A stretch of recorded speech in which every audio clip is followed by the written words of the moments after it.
Bien-aimés dans le Seigneur, que le Seigneur vous bénisse abondamment. Je sais que vous nous suivez pendant ces temps ici et là que vous êtes. Que le Seigneur vous en bénisse. Nous avions parlé la fois passée du ministère, ou du mystère plutôt, caché dans la souffrance de Jésus. Christ a souffert pour toi. Mais il faut savoir que Christ est mort et cette mort a porté de grandes souffrances. Avant qu'il ne meure, il a fallu qu'il souffre. Et cette souffrance est traduite par aussi l'apparition des plaies sur le corps de Jésus.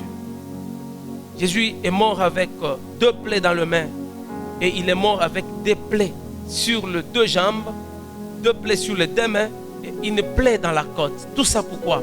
Il y a un mystère caché. J'aimerais pour ce temps te parler du mystère de plaies de 4 membres pour les mains et pour le pied. Premier mystère, c'est que dans le plaie de Jésus-Christ, quand Christ est en train d'accepter d'être troué, d'avoir ces plaies, d'avoir cette douleur sur lui, c'est parce qu'il voulait te donner un message. C'est parce qu'il voulait te dire quelque chose, parce qu'il est écrit, maudit soit quiconque est pendu au bois. Et Jésus-Christ a accepté de passer au bois pour que toi tu aies la vie. Et il a dit, et comme lui s'est fait malédiction, c'est pour que toi tu sois une bénédiction. Pour que tu sois une justice de Dieu, lui a accepté de se faire malédiction.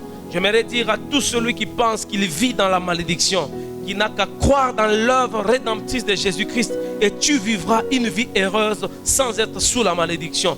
Parce que Christ a accepté de livrer son corps pour en faire des plaies et cela pour donner la vie à une âme qui donne sa vie à Christ. Tu n'es plus maudit, dis que je suis béni. Tu n'es plus dans la famille parce que tu entres dans la génération des enfants bénis, dans Abraham, dans la foi d'Abraham. Tu es aussi bénéficiaire de cette grande promesse que Dieu a donnée lorsque tu entres par la foi dans le Seigneur Jésus. Que Dieu te bénisse et que tu saches réellement qu'il a souffert pour toi et qu'il s'est fait malédiction pour que toi tu sois une bénédiction. Ne vis pas dans la malédiction. J'aimerais que tu vives dans la bénédiction. Que Dieu te bénisse. Amen.